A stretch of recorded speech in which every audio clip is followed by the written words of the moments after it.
sir. I propose that everybody be president for 2 weeks. Take turns rotating through, one meeting each, huh? Right, one meeting each, 12 presidents. I think that's a grand idea. Not a bad idea. Is there a second for that? Oh, you bunch of cowards. Even though it's contrary to the bylaws. Oh, sorry about that. Now, the president can assign somebody to handle next month. So if you want to run for president, remember, you can delegate. Remember how I delegated? So you're going to do winter field day, summer field day, this, that. Does I did some English have to be delegation. their first language? English will be the first language.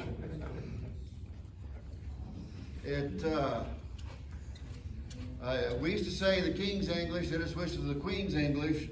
Now I don't know what to call it. Martin, you don't need to go use the restroom. By U.S. law, I'm not eligible to be president, so. Not old enough? Nope. By the Constitution, you have to be 45 to be president of the United States. I think it's 30. I thought it was 35. Is it 35? 35, yes. Okay, 25 for a rep, 30 for a senator, 40 or 35 for president. okay. Now that's supposed to chronological age, or is that, never mind.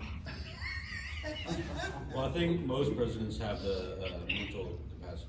Somebody asked me one time when I said, is there anything forbidden on the radio? I said, well, the only thing that's forbidden is talking about money, really. But there are some subjects that we rightfully avoid. Religion, politics, and carnal activities. Well, why? Think about it. If you're talking to somebody in the coffee shop, doesn't the guy at the next table start bothering you? Oh, yeah, okay, never mind. And But- religion's the other one. Yeah, that's what I said. Oh, okay. Thought I did anyway. Now we should have some folks on Zoom. Hey, hello, Richard. And a couple of my neighbors said they were going to sign in today by Zoom. They're watching after ill family members, but they really wanted to get going. Helped one of them tune up. Remember that spider web looking contraption I brought in that was bare wire? It was a 2-meter ground plane antenna. Well, he had built one and it would not tune, so I built one to prove that I could get it to tune. I could make sure I could help troubleshoot his. I went back over yesterday, he had done what I suggested. We tuned it in about 10 minutes. And he brought out some long stingers. My parents used to use these on long trips in separate cars. They measured resonant at 85 megahertz. I think they're supposed to be CB, but they need the ground plane of the vehicle to make them resonate at that frequency. But we do have a couple of presentations today. Well, one of the guys is not here. Oh, there he is. You're blending in over there, Barry, I'm sorry. Your gray hat, gray sweatshirt, gray day. Gray wall. Gray wall. Gray Man is an excellent movie. Does anybody have any announcements or questions before we get going? And I'll put this on the reflector. On Saturday, the 17th of December, there will be Wreaths Across America at the Veterans Cemetery up in Veterans Memorial Drive in Beltway 8. The lead for that is Northeast Aries. And if I get more information, I will put it on the reflector. Again, you do not have to be a member of Aries or any other group as long as you got, basically, if you're a tech with a bullfang, you're good to go. Okay. Now, after the testing is done, we're going to go around the room and introduce ourselves by name and call sign, so the people taking the test will know us. Stephen, you had something? Yeah, I had something right quick. Remember, guys, we have Winter Field Day coming fairly quickly upon us. So if you're not sure about what that's all about, Winter Field Day is sort of like a field day, but in bearable weather. Not unbearable weather, in bearable weather. So it's going to be January 28th and 29th. And what we did a couple of years ago, I think it was pre-pandemic, I'm not sure on that, but we, Four times.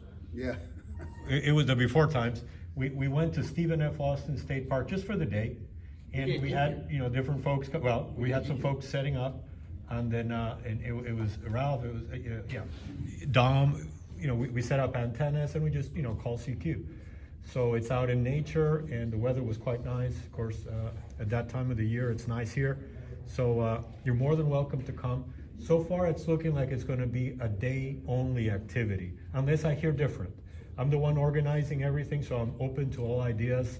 If you guys wanna try something like, you know, getting a campsite, we can look into that. But as it is right now, it's just gonna be a day activity. And just go out there in the park and call CQ. You'll be amazed at the background noise. Your noise levels are gonna drop drastically in a park setting, right? No interference, not much. And then you'll be able to listen to stations all over. So it's a good fun. And we'll, you know, bring out food, and Ralph brought out his solar collectors, and we did a quick movie that you can find on our YouTube site about it, so you get an idea of what we did. I tested an antenna at home, that I was gonna put up at home, it worked, the J-pole. I just wanted to test that one. And that's the good thing about Field Day and POTA or Museum Trip Weekend, all these events. If it works in the field, it's gonna work at home, and it's gonna work when the the defecation hits the ventilation. So, and we won't have, hopefully we won't have cops coming around to the campsites this go around and. get Yeah, I don't know if you trouble. guys heard about that anecdote from the field day. I don't know, you wanna tell us about it? What happened there during field day? What was this, about 9-10 o'clock on summer field day? We were a few of us that were still there. Were sitting around our campfire, and we start hearing some yelling, and then we see the park ranger driving around our little short horseshoe driveway, and then we hear like some yelling across the parking lot. Lights come on, and you know, for about half an hour, the cops were out there dealing with some, I guess, unruly neighbors of ours. So They were not radio operators. No, as they far were as we not. know. Really, it started Saturday morning. yeah, I had been out to the park, talked to the rangers, told them where we're gonna be, what we're gonna be doing. You're gonna see some strange things going up, some antennas. And now I did that Friday. Saturday morning, I got a call. Mr. Phillips, one of your people just blew through our gate, didn't slow down, didn't say hi, blew in, and then a few minutes later blew back out, going super fast. You need to tell them to slow down. And they said, describe the truck. I said, wait a minute, you just described my truck. Well, is this license plate? No, it's not, because that's my license plate and it's in the driveway. But I promised that when I got out there, I would find out who else was driving a big dark truck. you told me it was a PT Cruiser. Yeah, it was a PT Cruiser, that's right. And deal with it. Before I got to the park, I got a rather mousy message back. Mr. Phillips, I'm sorry. That wasn't one of your folks. It was somebody with a CB antenna. We just assumed since it had antenna, it was one of yours. I still have that message. I know I want to track down that ranger. So, y'all came through. You did good, and actually got an apology from the Rangers. So yeah, so anyway, so again, just to summarize, Winter Field Day is coming up. As of right now, we're setting it up. Just pencil it into your calendars there for Stephen F. Austin State Park. And the only reason for picking that one as opposed to Brazos Bend is that there's no alligators, you know, and being bitten by an alligator would not be good. So Stephen F. Austin it is, unless we hear different. Just a day activity. They're both within an hour drive of Houston, anyways. Absolutely. Close enough to. But I think the Stephen F. Austin isn't as busy. I could be wrong on that. It's not as busy, I don't think. I don't think so. I think it's really open. The day use areas where we set up last time, we had a lot of space for all kinds of antennas and. Yes, sir. What's the date on that? January 28th, 29th. So the 28th is a Saturday, isn't it? Why? Son's birthday. Well, just so you know, 28th is my birthday, so I'm planning on going there for my birthday. The more the merrier. Happy warranty renewal day. Happy warranty. Thank you very much. I Well, appreciate you know, it. I think so too with Stephen F. Austin, because you don't have the observatory and other things. You're talking about background noise, I think you're gonna have a quieter park because of that. Yeah. Yeah. And we did, you know, look into some suggestions. Dom suggested the Kreisky Park over a brewery and park over there in LaGrange. And I checked it out. I did a POD activation there, and it's a nice park to go. It's located on a bluff, and it overlooks the valley down below. It's really nice. But I think that one is a bit more of a hike.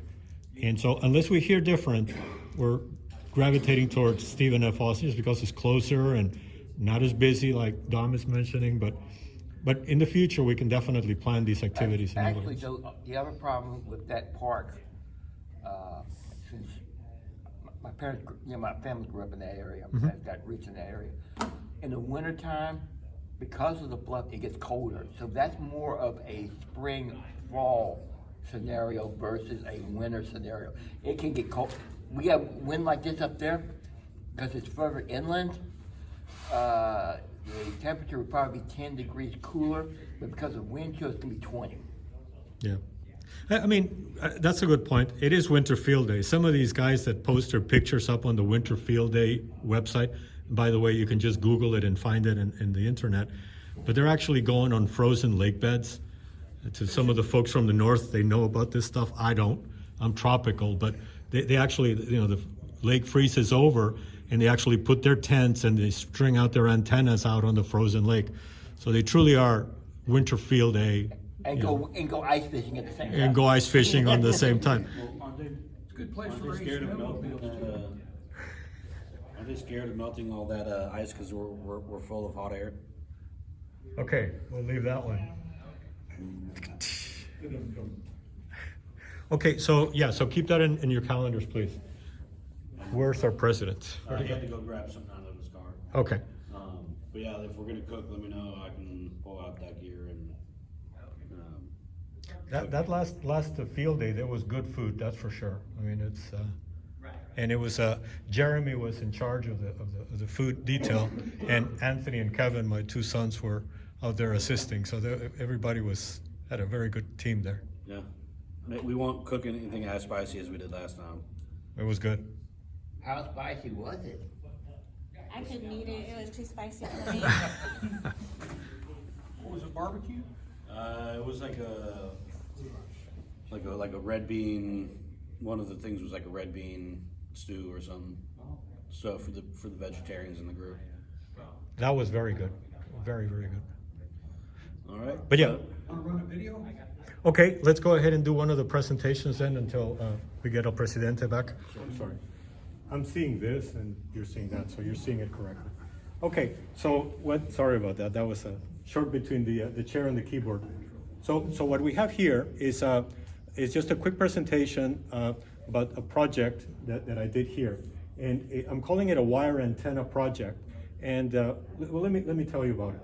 So the equipment used, just as a reference, was 18 AWG black wire, and that's 18 gauge wire, which if you think about it, for those that are not familiar, it's sort of thin black wire. And the idea that's going to be important because it's going to become a stealth antenna, because what you're going to see here. The other components were very straightforward. It's an SO239 connector. It's just one of those bulkheads that you put on it's just an SO239 connector with two pins coming out the back.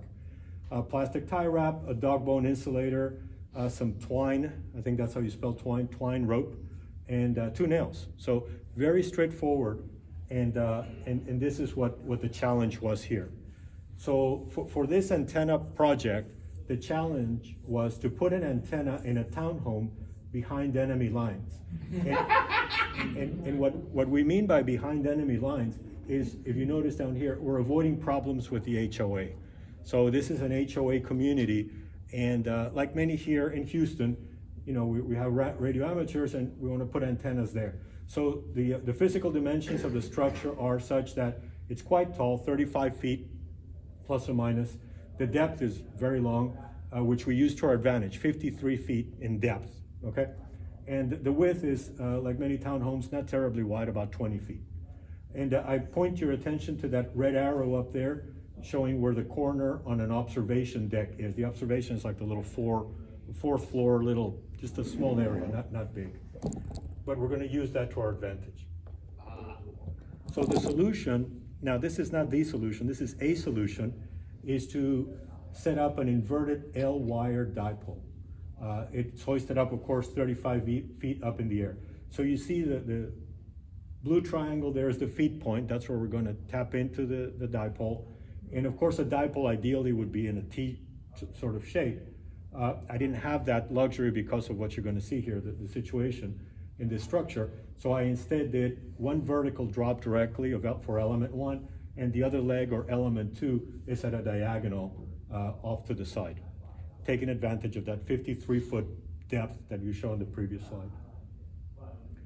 So the one question before starting this project is, and anytime you're setting up a dipole antenna for any frequency, is how long must our element wires be?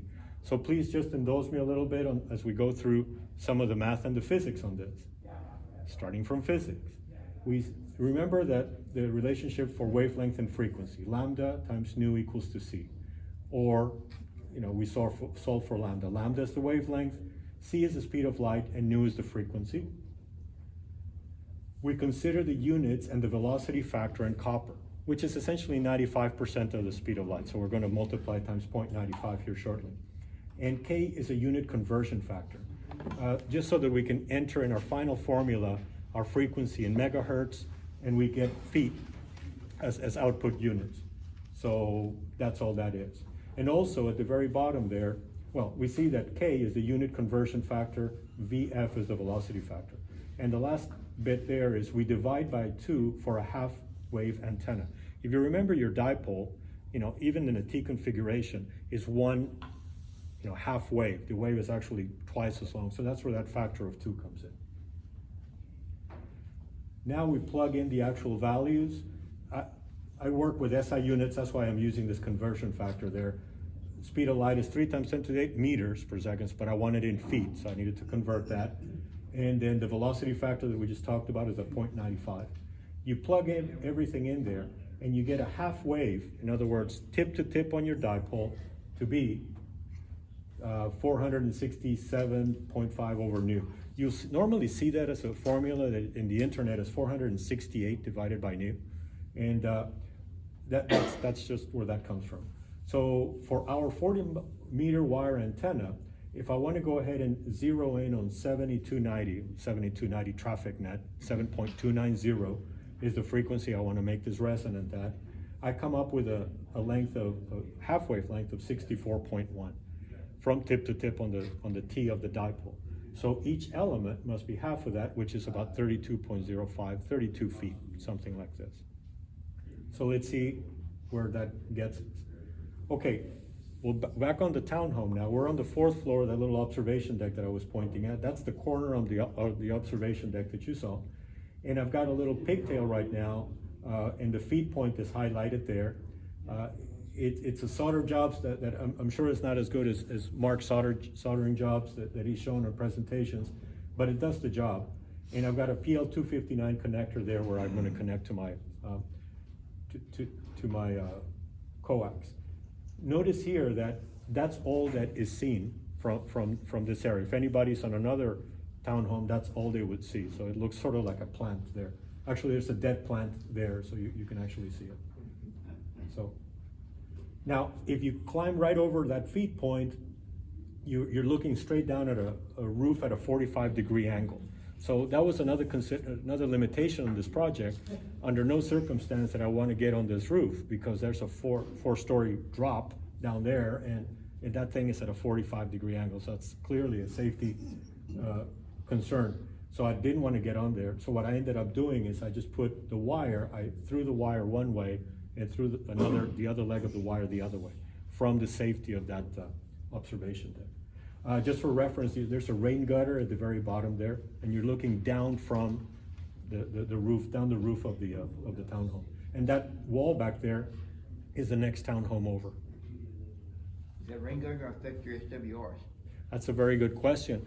I'm thinking by induction it might, but the 18 AWG or 18 gauge wire is actually insulated. It's black, so it's insulated with plastic. So it's not cut, so it's not touching the metal on the rain gutter, which is itself painted. Yeah, but you're gonna have capacitive coupling. Right, so by induction, that's why my disclaimer at the beginning was by induction. So by induction, we might actually have some eddy currents going on there. Let me continue, and you tell me if it's worth the exercise. We'll show you what it sounds like in a minute.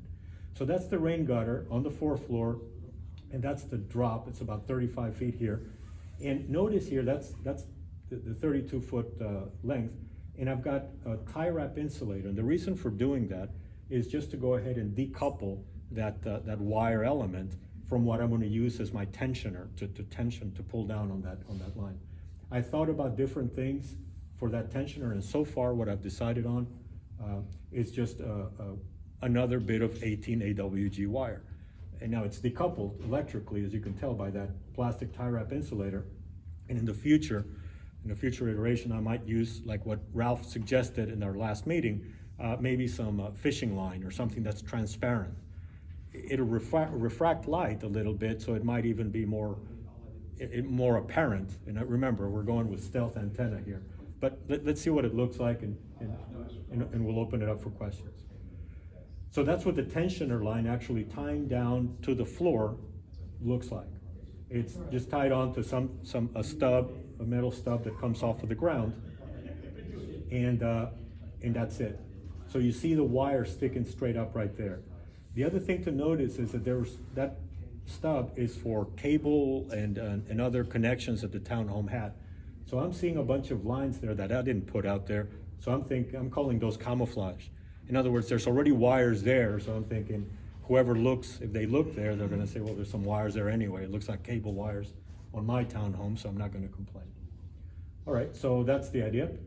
And now when you straight look up to the second element, the one that's diagonal, this one is practically invisible due to the height, because it's going from that observation deck down to the 3rd floor diagonally.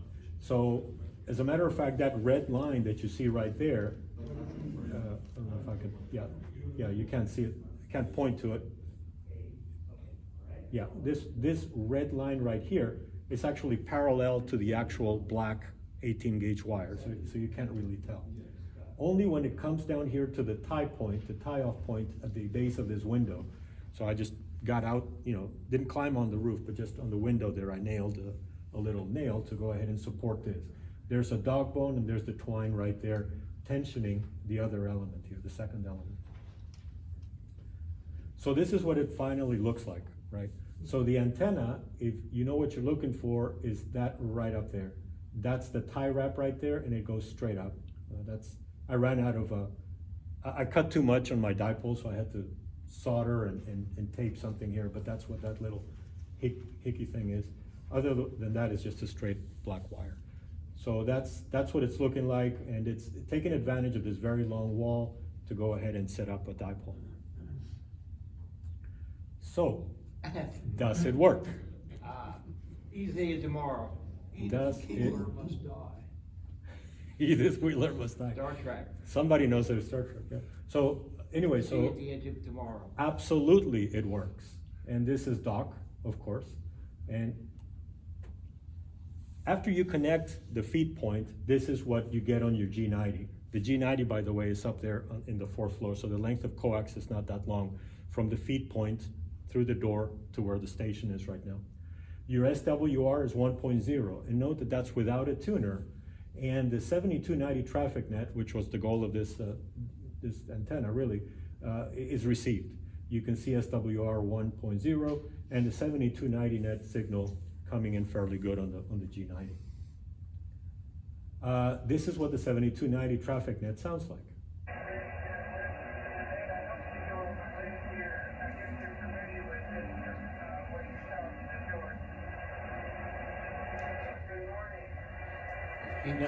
She's good.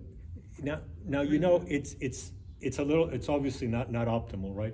But the one thing that I noticed is, you noticed at the very end there was a good morning from Joanne. of the 7290 traffic net. And that one was better than the rest of the signal. It's because the band conditions were varying, okay? So that's my story, and I'm sticking to it. On the 7292, if you want to, when the net begins at 10 o'clock, there is a low power check-in. You might want to try it. At the beginning of it. Yeah, right at 10 o'clock. It's like the first thing, they give the rules, and the first thing they'll say is low power QRP mobile. So it's like the first call out for call signs at 10 o'clock is for this type of station. That's a good thing. I'll give that a try. So the only other thing to know is that in the past, what I was doing at this location was I would put a Wolf River coils antenna up on that little observation deck. So what would the Wolf River coils sound like if everything else was the same? In other words, the antenna, I just unconnected my ISO 239 from PL 259 and connected the Wolf River coils that I put up there, and just put the radios on that little bitty spot called the observation deck. So this is a comparison. This is what the Wolf River coil sounds like. Same radio, everything else being the same.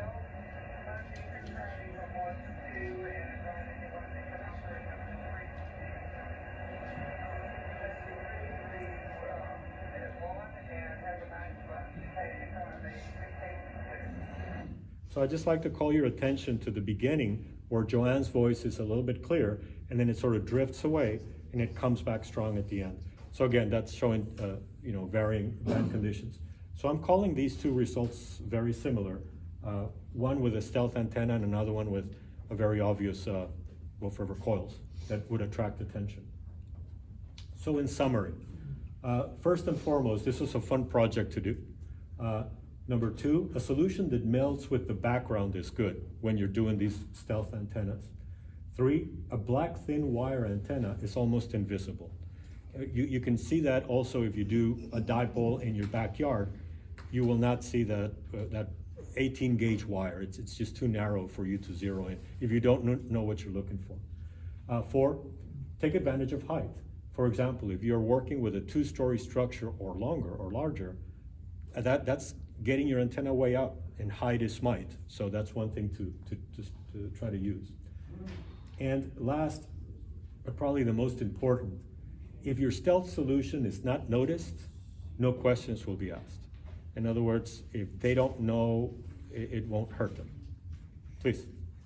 Which side of the house was that posted on? North, south, east, west? North side. North side. Yes, sir. I was going to ask kind of the same question. My house is very similarly designed to yours. Observation deck on the 4th floor, etc. Have you done any experiments with directionality? No, I have not, because my main goal here was just to get on the air and get out, right? So what I've done is I've gone ahead and just taken advantage of the one wall that is the most stealthy. The next townhome over has no windows on that wall. So therefore, that was my choice. On my wall, I've got some windows, which I use to my advantage to drive nails for my tensioners. But the adjacent townhome doesn't have any windows. So that's a good thing. So and the other thing is, for directionality, I'm thinking I would have to probably get on the roof to do something up there, or maybe string it across on the main face of the townhome, which would be more obvious. So yeah. So this is just a solution, and more experiments, coming up, but just an idea. Now, you may find that you've got better reception one direction versus another. With my 80-meter inverted V, I get great signals off to the northeast.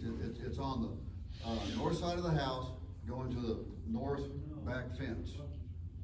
And I get real good signals to the northeast, nothing to the south. The house is in the way, Yeah. on 80 meters. You may find something like that going on. Yes, sir. Have you actually made any contacts? That's a very good question that I was hoping nobody would ask. So I've just shown you reception. I have not transmitted. I mean, as a matter of fact, I take that back. I made one contact, but it required a relay. It turns out that BVARC, the Brazos Valley Amateur Radio Club, has a Wednesday night 80-meter net, and it's at 3910 megahertz, kilohertz. So the 3910 net, I tried to log on here this past Wednesday, and somebody heard me, actually in Louisiana, and they relayed it over to John, K5LKJ, who's here in the Houston area, I think in Stafford. So I was heard in Louisiana, but not in Stafford. So that's. What do you think the possibility, would there be any loss on the antenna if you were to paint the wire the wall color? I thought about that. When I set this antenna, a similar antenna up in Katy where I had trees, I wanted to do more camouflage, and painting was one thing that came up. But when I strung out an 18 gauge wire at that height, I asked my wife, please, you've been out there doing something else, please step outside into the yard and see if you see my antenna. So just do your best.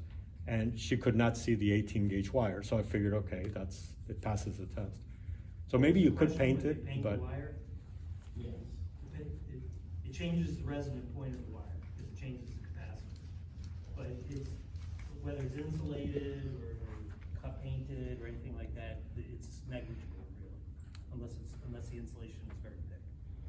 So, just using Stephen, was it 18 gauge single strand you used or multi-strand? Solid core. I know. Don't get me to line. I would guess it's multiple strand, but It's probably is multi-strand. Was it bending? it was quite flexible. That's why I'm guessing it's the multi-strand. THHN? Sorry. Is it the wire that they use, the individual wires that they use for power in houses, you can get, it's, I don't remember what it stands for, but they call it THHN. And it's stranded, insulated wire.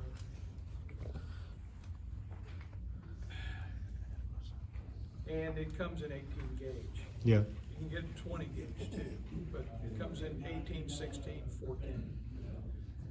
Yeah.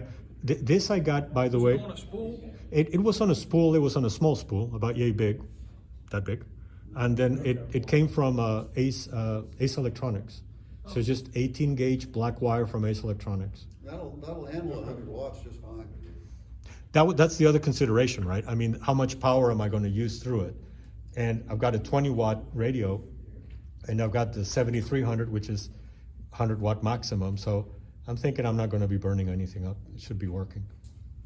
So anyway, I just wanted to share with you guys. This is since we chatted about it last time that this is going to be a challenge. Well, this is what it looks like so far. So if anybody wants to put up an HF antenna, consideration for what frequencies you want to use, what's your HOA situation, what kind of attachment points do you have, how much power do you want to use? And what band you wanna use. Yeah, what frequency?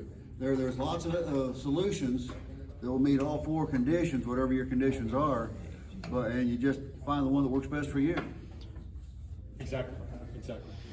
So again, this is just experience on this project, and just hopefully you get some inspiration to try your own.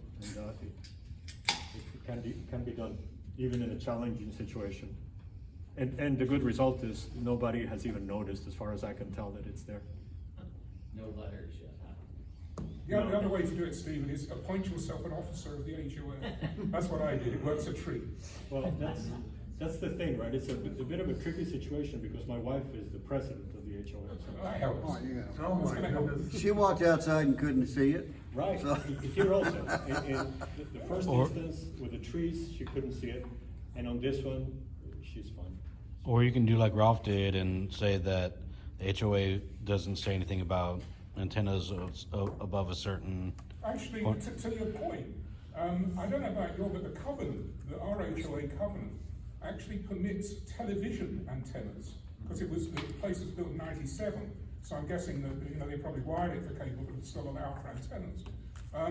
And nobody's objected to that. I have neighbours who've got, 4 big 20-element UHF stuff up, and it's within the rules. It's within the So, I mean, you can say, well, if you use your dipole to plug into a TV, Good it's a bit point. of a stretch. But It hasn't come up yet, but I will definitely keep that part worth of looking at the covenants. Ralph, isn't that essentially what you? Yeah, my HOA rules allowed an antenna up to 15 feet above the peak of your house. It did, they said, well, that's for television. Show me where it says that.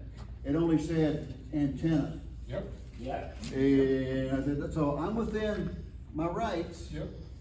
and when things go to hell, And they will. I will be the emergency communicator. And during Harvey, we had a gas line break underneath one of our sidewalks. It was a 4-inch subheader and bubbling up through standing water. Our block captain called me out. I called Centerpoint on my 2-meter. We had a truck there in 10 minutes. The board has never said a word to me. You guys are missing out weather vanes and also trellises. And flagpoles. Yeah. You can tune up, if you have metallic gutters, you can tune them up. Or just don't live in a HOA. Yeah. Oh, one last bit of interesting finding was this antenna is the only antenna that I had for the last Tuesday night net, for the Oak Forest Amateur Radio Club Tuesday night net. So just out of curiosity, I plugged in my 2-meter radio to this HF antenna that is made to resonate at 7290, and it worked. I could tell that the SWR was about as good as I've ever seen it, pretty much 1-to-1. So, you know, just don't forget about experimenting. You may be pleasantly surprised that even though it wasn't designed for 2 meters, it's doing the trick. Okay. Very good, thank you, Stephen. Pizza pan. Yeah. Or an animal. And this is smaller than what I used to have, but Ralph can tell you, I have rolled with a rolling thing like this from one end of town to the other on Metro, Yeah, no problems. no problems. So I will demo this next week, but I just wanted to bring this though so that this shows you, you do not need a bunch of stuff to get on the air. And two, if any of the we have new text over here, I can set this up real quick to make a contact. That's a complete emergency communication station. Phones This is to and convert digital, Convert the radio signal to digital? yes. Okay. And right now, I got the cables, that's just cables for audio. That thing will also do FTA, it'll also do all the digi modes, but I'll do the demo later. But Ralph, I've been trying to bring something down here so in case we got a new tech, we can get on the air. Yeah, I So if agree. we got Thank that, you. I can get me up in no time at all. Excellent. So that's called the Digi-Rig, you said? That's the digi rig. And we're gonna have a presentation in the future? Right.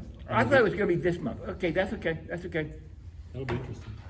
Barry's got something, and then too, with the rain, we might get more people. Barry, you're more than welcome to plug in over here or You email. got a flash drive? Yes, I do. I can't get to the internet. Let me call him. What in the world is going on? And then you look at that, it's the stuff in the window.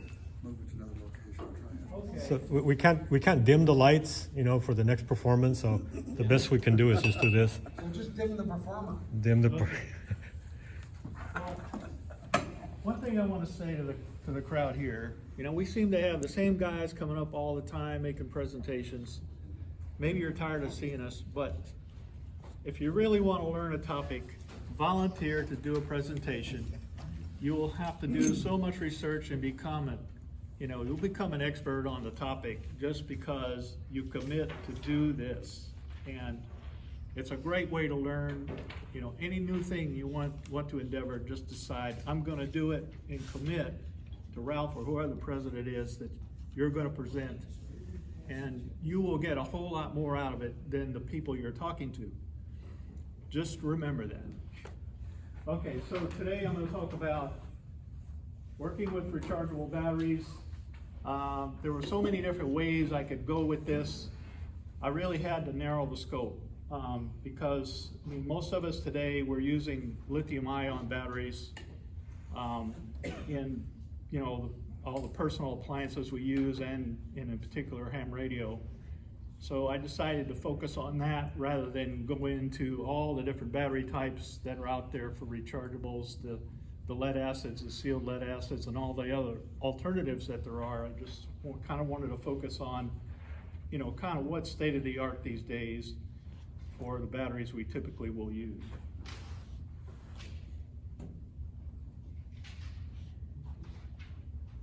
I'm not getting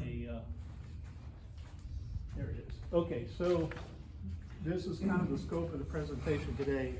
We're going to talk about nomenclature for batteries, rechargeable lithium-ion chemistries, in particular, optimizations for the battery manufacturers, discharge characteristics, and charging packs and protection circuits, interpreting data sheets for batteries in cells in particular, testing capacity, how to go about doing that, and prolonging the life of your battery, whatever it may be.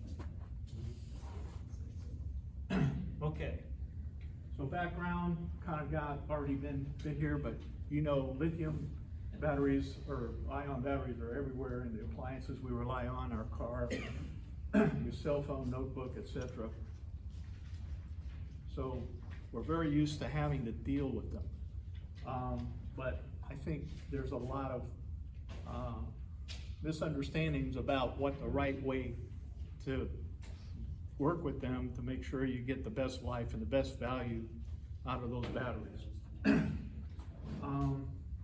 So we want to understand the essentials of how they work and how to best, you know, care and feeding of your batteries, right? So that's why I'm here today, to try to enlighten some of us. Okay, so for lithium battery characteristics, you've probably all heard of lithium batteries. Some are rechargeable and some are not. The non-rechargeable batteries are called primary batteries, and they're generally, they use lithium, but the lithium's in metal form for primary batteries. And as we know, chemical properties of lithium is highly volatile, reactive, so consequently, they're not as safe as the other variety, the secondary batteries that are rechargeable. And so what we find in those batteries is that the lithium is not in metal form, it's an oxide mixed with some other elements, and inherently more safe than a primary battery that's not rechargeable. The best way to cause a fire is try to charge a primary battery. So you're going to have some very reactive consequences when you do that. You're going to have a lot of heat, and the lithium catch fire. It's very hard to put out. You know, it just has to burn its way out. Yeah. What would be the primary use for one of these primary lithium batteries? What would you use one of those for? It's one that you want to put, like for instance, you send a vehicle up into space or something like that that's got to have very long life, very low self-discharge rate. It's a very controlled environment where you can make sure that the safety aspects are. So reliable power for a long period of time? Yeah, very long period of time. Okay. All the memory backup batteries. So anyway, why is lithium battery so popular these days? It's one of the best energy to weight ratios, very high open circuit voltage. So you get the advantage of the extra power times current. I mean, voltage times current will give you the power. So you're going to get there with a solution that's more watt hours with fewer cells. Very low self-discharge rate. There's no memory effect like you can remember for the NiCad batteries and other previous generations. These batteries don't have those characteristics. And again, so the slow loss of charge when not in use. So once you charge them, they tend to hold their charge for much longer than earlier generations of rechargeable batteries. Okay, so we're going to talk about chemistry. The chemistry of the battery has the biggest influence on the nominal voltage, the energy density, and the safety of the cell. And without a doubt, most of you are familiar with the LiPo, the lithium,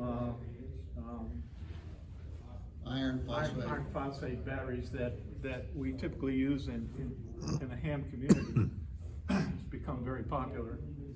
And we're gonna, with this presentation, I think you'll have some new insight into, you know, why is this the best battery, or is it the best battery to use for our applications?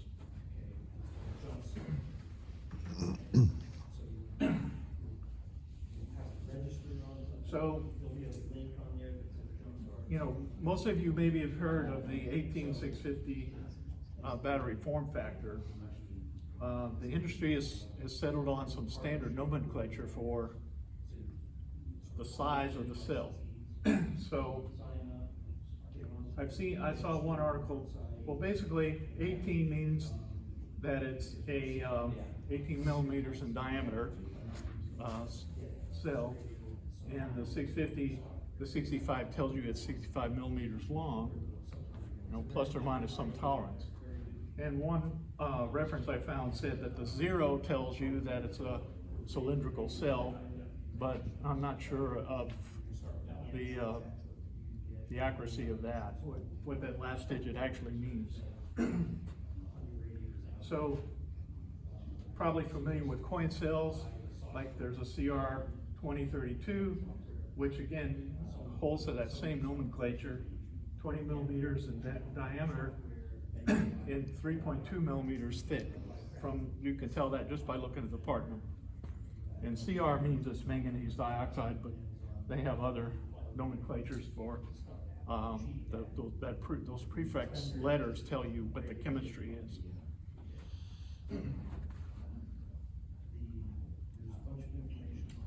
Okay, so the capacity of a battery is given in amp hours, and if you remember your physics, an amp hour is a measurement of coulombs or charge, and so it's just kind of industry standard. That's what it is. And the term C, which I assume is derived from the term charge, tells you the capacity of the battery. So for example, we're looking at a 3200 milliamp battery. It has a 1C capacity of 3.2 amp hours. And what that's telling you is that it can source 3.2 amps for 1 hour before it reaches its terminal voltage. So it's going to discharge, and the amount of time that you're going to get, the life of that battery is going to be 3.2 amps at 1 hour. Similarly, if you go changing the number of hours in the load, you can get, as long as, you know, the product of those two things are always going to give you 3.2 amps, depending on what your load is. So, battery manufacturers optimize their designs for the cells for either maximum energy or for high power or somewhere in between. So, for instance, a power tool is going to have a power cell in it that's going to be able to deliver a lot of amps for a short period of time, whereas something like a flashlight, something that consumes less power, less current, it's a lighter load, is designed to last for a long time under a light load condition. So the chemistry of the cell determines how it's going to perform under a heavy load, and also the minimum cell voltage, the end of discharge. So depending on how that battery is designed, it's going to have a different cutoff point, if you will, when it reaches end of life, when you're in a discharge cycle. So we're going to look at some curves here. These are always fun. So this one is an energy cell from Panasonic, and it's showing that under different loads we have, let's say the purple trace on the bottom is a 2C, so that's basically telling you the current that you're pulling from it is twice the rating So it's, you assume that we have a constant current load. And so 2C on this particular cell, 3.2 amp hours, would be what? 2 times 3.2? Yeah. 6.4? 3.2, so it's 6.2 amps is what we pulled on the battery. And we wanted to know how long does it take for it to reach the end of charge. And in this example, it's shown end of discharge at 3 volts, but the specs on the top tell you discharge that you can go down to 2.5 volts before the battery is considered dead or out of charge. But notice what's on the curve on the bottom is the capacity, which basically factors out the time element. And so it's just telling you how many amp hours were delivered under that load condition. So as we lighten the load, then you can see that we're going to get more amp hours out of the battery. And again, this is a characteristic of an energy cell. It's designed for low load conditions. And the point there is to get the most energy out of the battery over a long period of time.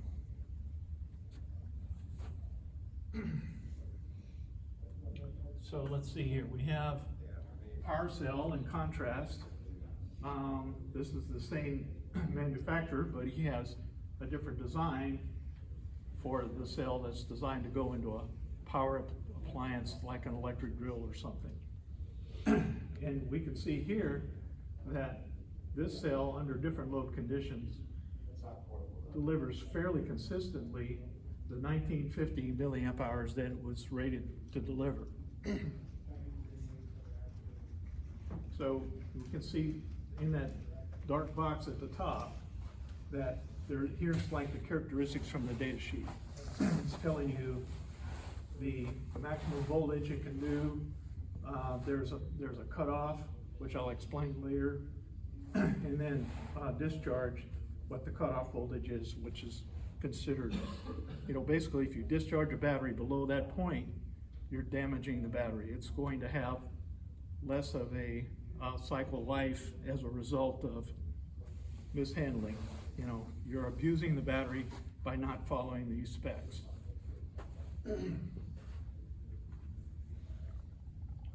So just in contrast, here's what a lead acid battery does under different load conditions. And your first takeaway is, well, gee, that's not at all linear like we saw on the lithium batteries. The lithium batteries hold their voltage up for a much longer period of time under the moderate loads, as opposed to a lead acid, which has what I would say is a fairly high impedance, so it's going to it's going to in effect give you a large voltage drop as you increase that load. Any questions? Let me just pause here and see if you guys following along. You okay? So the only question I guess would be, so lead acid, like you say, that's terrible. Yeah. So then I guess we're not migrating to the LiFePO4s because technology is recent and it's more expensive. Is cost really the reason for not stopping using these things, I guess? Lead acid gives a very high discharge rate for a short time, which is what a car needs for the starter motor. Right. Okay. These other uses, it's a lower energy rate for a longer period of time. Yep. So yeah, so you've got the change in usage plus the technology, cost, those are all factors. Got it.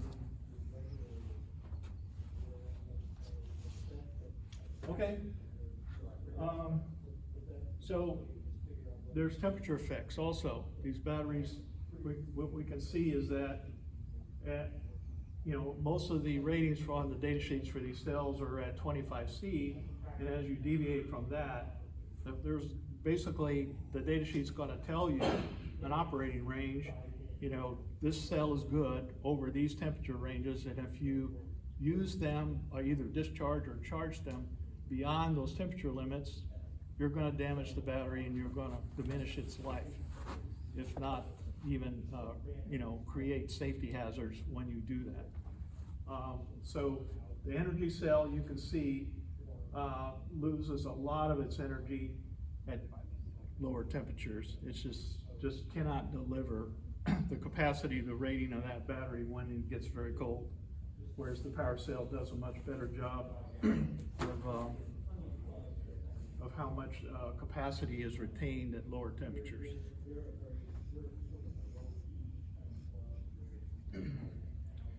Okay, so chemistries, I have here general characteristics. There are, as I mentioned in the earlier slide, your lithium,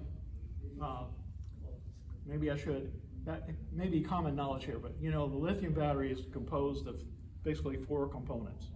There's the anode, the cathode, you have an electrolyte that allows ions to move from one to the other,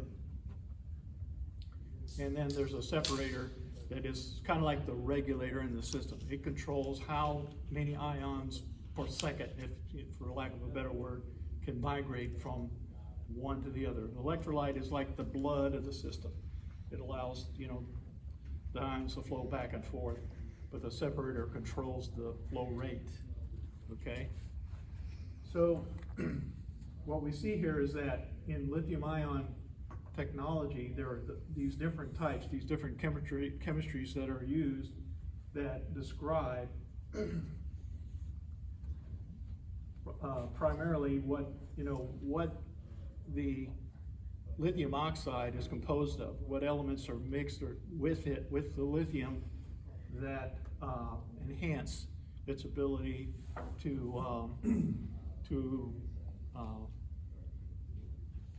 allow ion flow. So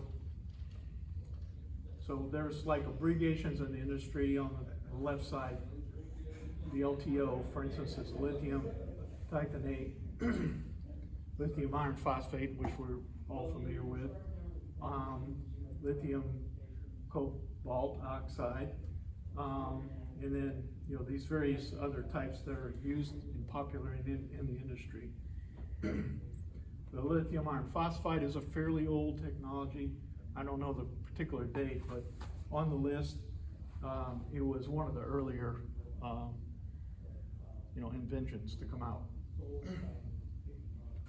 So the chemistry of the battery is going to dictate the specific energy. We might think about that as, here's the limit, is how much energy you're going to get out of that battery with this chemistry, the most you could expect to get. And as we can see, I'm not sure how I sorted these, but I think I sorted by watt hours. But the specific energy of the battery is very much related to the safety of the battery. So in this chart, the relative safety, 4 is the highest or most safe, and let's say 1 would be the least safe. So we can see that the lower the specific energy, the inherent safety is best, right? It's the most safe of those particular varieties. So lithium iron phosphate is probably popular with hams because it is considered very safe. And it's a fairly old technology that has come down in price compared to some of the newer technologies. But if we look over on the very, very far right side, we can see that the watt hours is not nearly as good as we get on some of the newer chemistries that are available. If we look at price per kilowatt hour, it's another way of sort of ranking these different chemistries. We can see that it's probably not as good as some of the newer chemistries in terms of price. Again, if you're going after so many kilowatt hours, you want to pick a cell that's going to give you the maximum life for your application. So yeah, in my mind, I would say, I would go for probably, LMO or NCA battery type. If I was gonna go invest some money in a battery solution and I had total control and, again, if you're gonna buy some kind of solar system or something where you're gonna have a charging system built around a battery pack, you want all those things to be very well matched. And, unless you're gonna design the thing completely from scratch, you're gonna be buying something off the shelf, but you wanna make sure all those things are properly matched, paired together. Question. Yeah. So, yeah, it sounds like the point you're making with this slide is LMO is the best choice. Notice the dollars per kilowatt hour, it's the minimum. Yeah, And the relative safety is second best, it's a number 3. right. But then the 18650 watt hour column shows that it's not quite 3, but 2 point something times what you get with the LiFePO. So LMO seems to be, are you thinking that that's what you're gonna start seeing in the market more and more, LMO batteries? Well, they're already there. I think it has to do more with the infrastructure around battery. So the guys who make the solar panels and the chargers and whatever haven't really, seen the demand, right? I mean, obviously, with the watt hours and the capacity of these cells, there's definitely an incentive, for like guys doing POTA or whatever. They're gonna want a smaller pack, they're gonna want ones that are lighter, and they wanna be able to get the same watt hours as what they've been getting. I just think that the time is right for that, transition, but it just hasn't happened yet. Okay. So somebody enterprising who wanted to go create a solution for ham radio around one of the new technologies, I think would, be well received. So that's my point. It's, as I was saying, lithium iron phosphate is fairly old. In my company, we used to use that chemistry. It was, kind of our products 10 years ago, that's what we had. So it's that old. And today, we're lithium ion exclusively. And it has to do more with that, the watt hours that we can get for a particular size. In my industry, we're not so cost sensitive. So we would be considered early adopters. So we need, and we want maximum battery life for, cost is maybe number 3 on our list in terms of priorities. So we will say, we want maximum battery life. We want, in some cases, weight or the number of cells, the size of the solution is more important than the cost. So again, these things are all trade-offs. Engineering is all about trade-offs.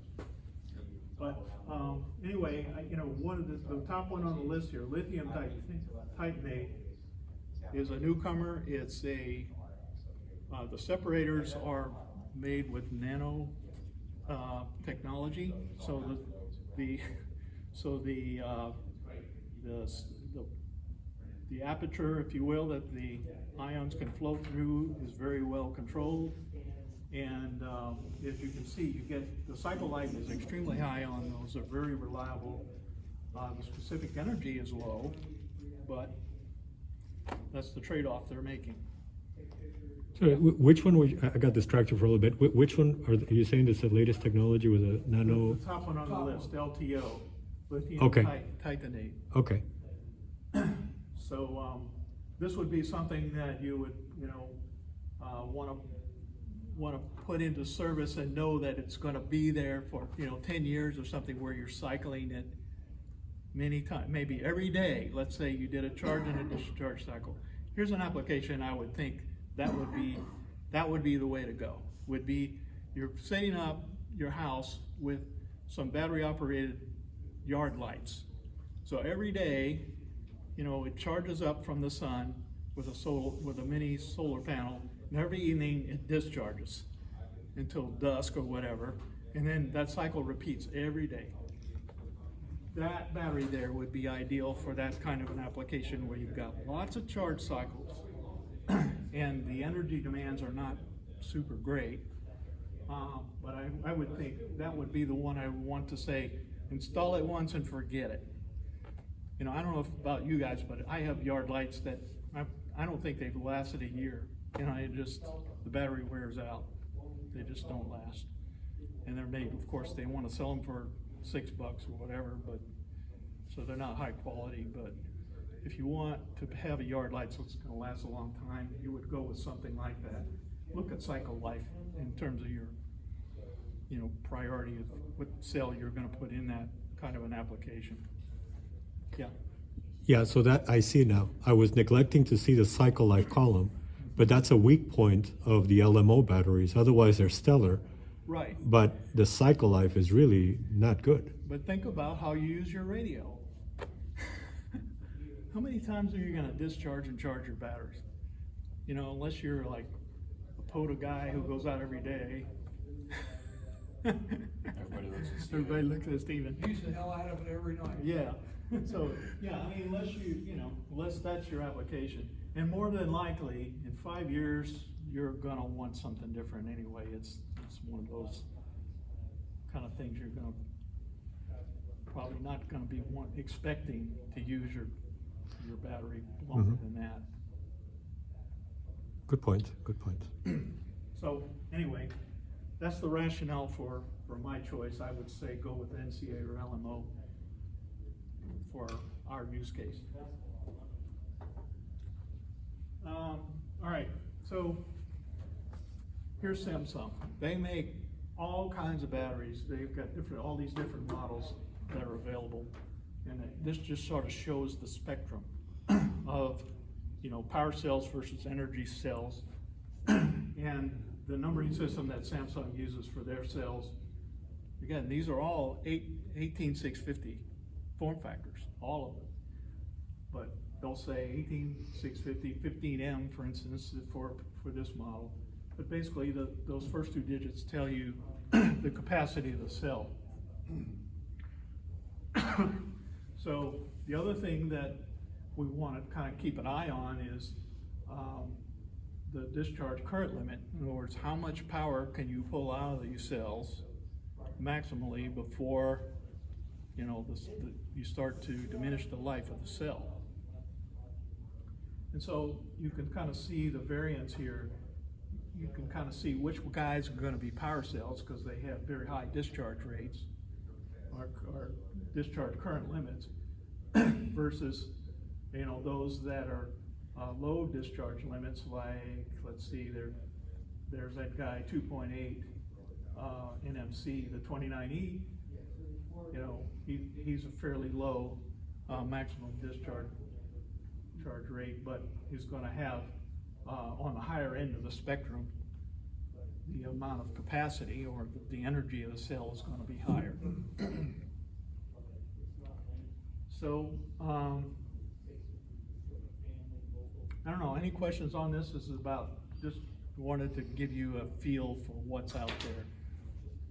Yeah. Sorry to be filibustering, but this is fascinating.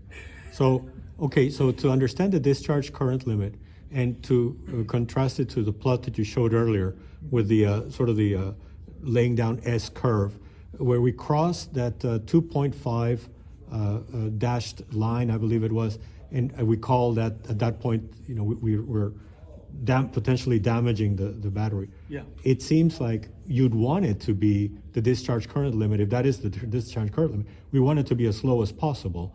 So then 29E would be probably at the top of the class because it gives us a long way before we damage the battery. Is that correct? No. So the discharge current limit doesn't tell you about what the minimum operating voltage is. Okay. There's a different parameter in the spec. So maybe I'm not understanding your question. Yeah, okay, so I'm trying to gain an intuitive understanding of discharge current limit. So this is telling you how much current can the battery deliver. And I mean, for instance, I mean the 29E, which is 2850, that is the 1C rate, right? So basically it's telling you can't pull more than 2.8 amps out of this cell before you're gonna damage it. Okay, I was thinking voltage, but of course it's current. Yeah, I'm mixed up. Okay. So it's basically not gonna support, you know, a 2C, 3C, whatever discharge rate, whereas these other guys like 15M, that guy, what's that ratio there?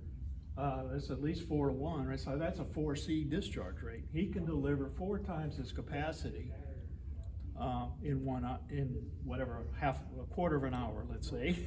Right? So in a quarter of an hour, he can deliver 23 amps. Got it. That make sense? Yes, it does, it does.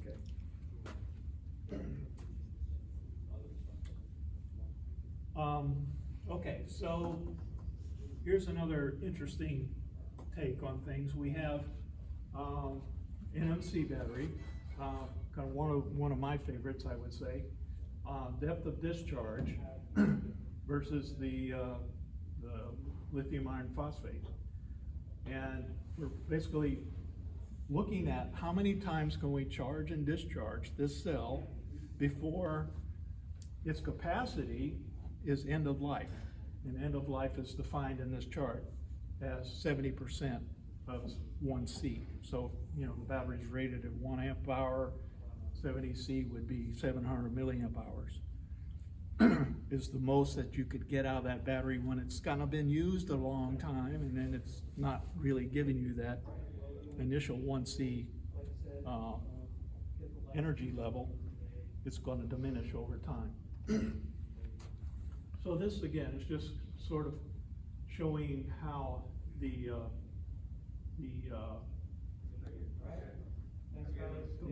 life spec of the battery cell itself talks about life cycles. How many times can you charge or discharge it?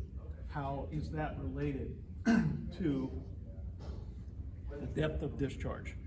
I charge it up and I only use, for instance, in the second line, 80% of the energy in the cell before I charge it again. So the lithium iron phosphate does a much better job if we bring depth of discharge down to 10% than does the NMC.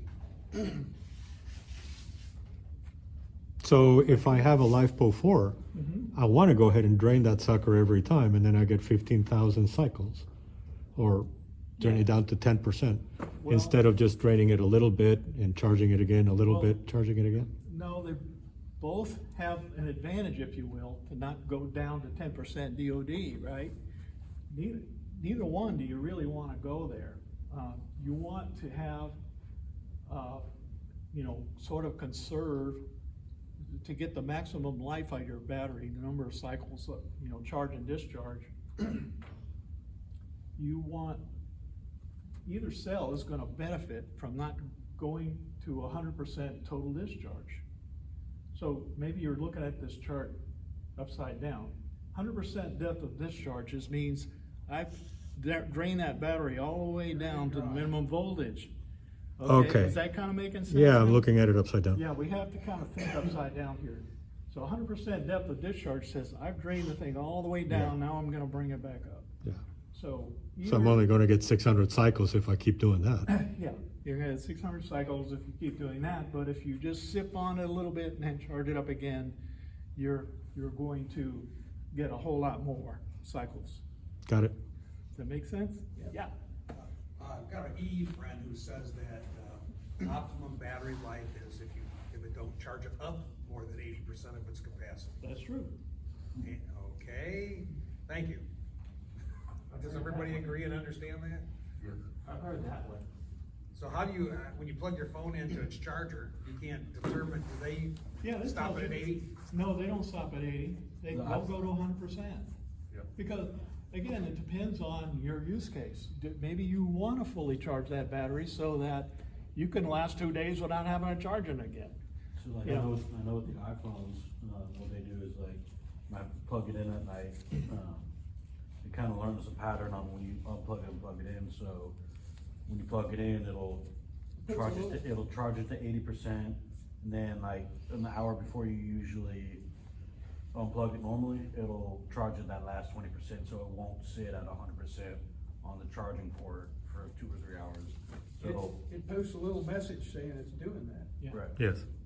It's one of the parameters you can set in the settings to say how you want the charging algorithm to behave. Would you make that comment true of all batteries that you had posted there, that would be better? That is true. Okay.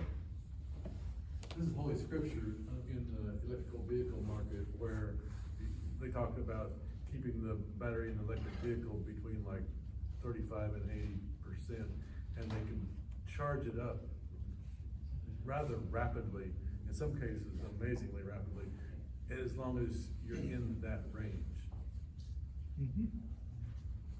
Okay, so, I mean, I guess a point worth making is that, you know, I know that Tesla for a long time maybe still does use these 18650 cells, and they just got mountains of them in parallel and series to deliver the energy that's needed. So, you know, again, this is a very popular size. More than likely, you know, any appliance that you're using today in the house is gonna have one of these cells in it. I think most of the new Teslas made today are using the 2170. Okay. And they had hoped to be a lot further along in adoption of the 4680, but their energy density in the 4680 has not been where they need it to be to adopt it. So the first semis that are coming out here in a couple of weeks, which everyone thought would require the energy density of the planned 4680, they won't even have 4680s in them. They'll still be using the 2170s.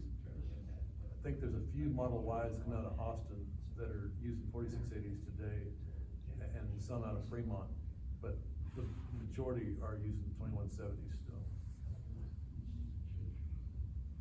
Good point. Can we make a tweet on that?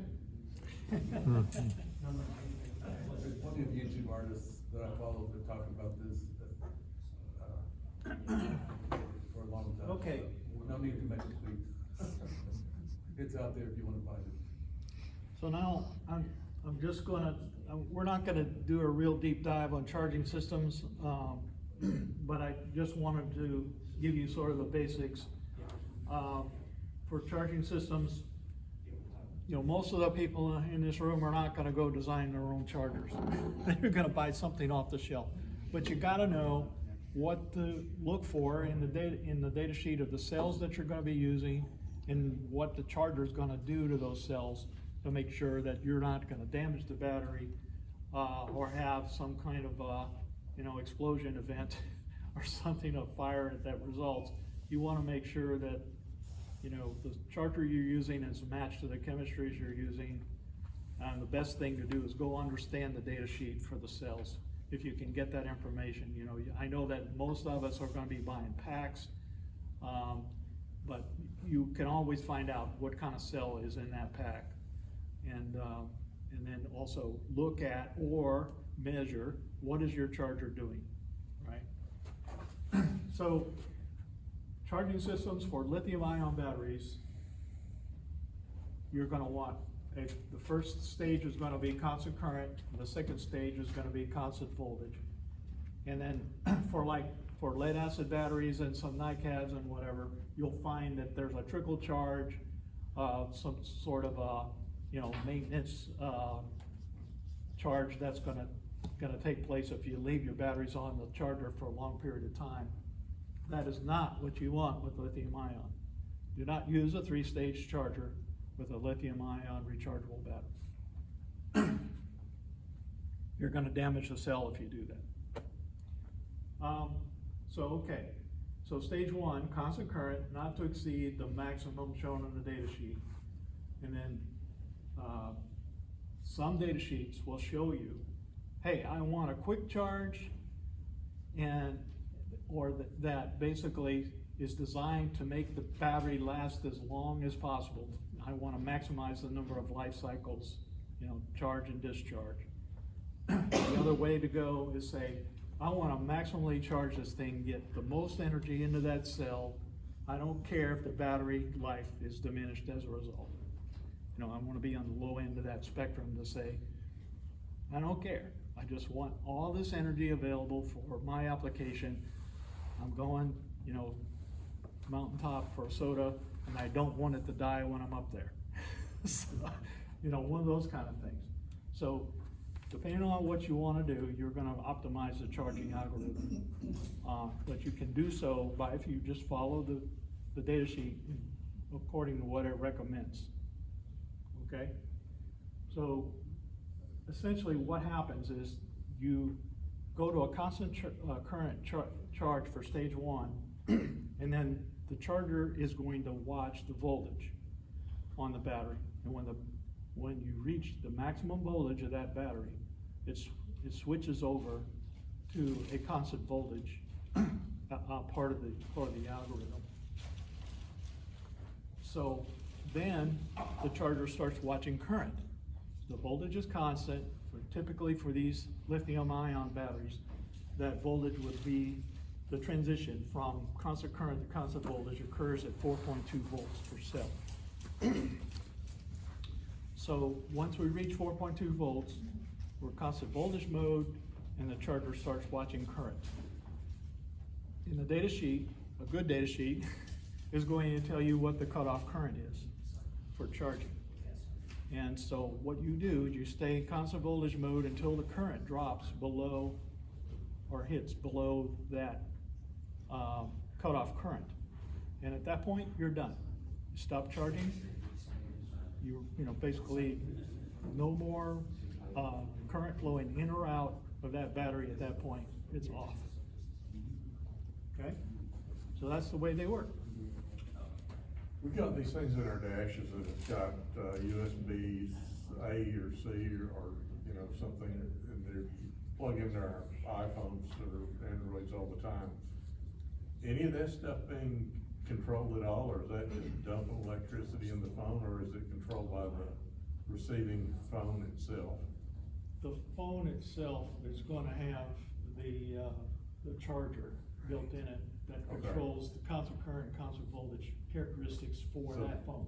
All these cables are nothing but a hose into the charger slash battery? True. I say that with some reservation because USB-C has the ability to go higher than 5 volts, and it has the protocol, let's say, that's in the USB wires, the data wires of the connection, communicate between the appliance and the USB port. And the regular Apple chargers that used to come with a phone before the cheap bastards quit putting them in there, they had some kind of controlling mechanism in them also, didn't they? Yeah, basically what they're doing there is wanting to make sure that you're not gonna overcharge the battery in some way that, basically they have some protocol to say, this is a legal charger. So you had basically a double safety, you had the charger and the phone, Right. both controlling? Right, but, USB standard, A and B, those are 5-volt systems. And I think the second generation of USB, the 2.0, had the higher currents that it could deliver. But USB-C, I think, I know it's at least 24 volts and maybe 48. It can go up to higher volts, yeah. Is that still a 4-wire system? Yes. Has anybody seen the thing that those battery systems that Tesla puts in your garage to charge up their car? What are they those? That's basically the same kind of battery they're putting in the car that's sticking on the wall. Okay.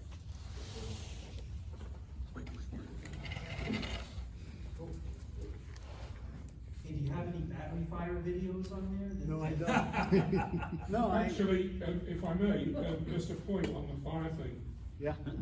In 2016, we had an attic fire, took out 2 out of 4 stories, cost $300,000, put me out of home for 9 months, and I made the 6 o'clock news. I got rescued by the fire ladder from the top of the building, and it was caused by a couple of those old, little portable DVD players with lithium batteries, stored in an attic. The attic got very hot, no air conditioning, and one of them went up. And I would not recommend this to anybody, really. And I wonder whether you have any additions to that in terms of safety, Barry? Sorry about that. No, I didn't dwell on safety here, or no safety videos, there's no disasters or anything. I don't put There's plenty of anything, that out on the web, look on YouTube, I'll show you. I don't put anything in my attic. If I'm thinking about putting in something in the attic, I just throw it away. That's what I do now. Which guy can? You had the degradation as far as the battery charging and holding its charge by lower temperatures. You had 25, which I think is about 75 degrees, normal stuff. Right. Going up in temperature, does that affect stuff very much? Yes, I think, also, I think. A lot? I don't know, I can't Okay. tell you. Okay, so, in general, ions flow better when it's warm than when it's cold. And I think that was, what you're seeing on that chart is that, you know, the most dramatic effects are cold. Living in Texas, I always wondered though, what goes from warm to hot as far as considering? Yeah, where's that threshold of where it's hot is considered too hot? Again, the battery data sheets are gonna tell you that. And satellites and stuff with the long duration batteries, so they have to keep them warm somehow? They have heaters. So they keep it constant temperature? Gotcha. Yeah, or, you know, I've heard that, you know, space satellites, they reorient themselves to face the sun all the time or something. So they kind of regulate their heat by their attitude. Or they rotate. Yeah. I wanted to make a comment. Sure. You all talk about fires. Sure. There's been, you know, a lot of publicity about electric vehicle chargers and cars that went up in flames. Sure. There's a recent video out by Monroe and Associates where he features a guy who shows an electrical box that burned up inside and was just a catastrophic failure. And it turns out that if you take a standard Tesla charger for home installation, it's wired directly into your circuit breaker box and there's no issue. But if you take a portable Tesla charger or any other that you pack with you on a trip, and so you're gonna plug it into some 30 or 50 amp receptacle somewhere and then charge your vehicle, that's a problem. And the reason is not because of the vehicle nor the charger, it's the receptacle in the wall. Can't take it. It can't take it. It's built, although it's rated at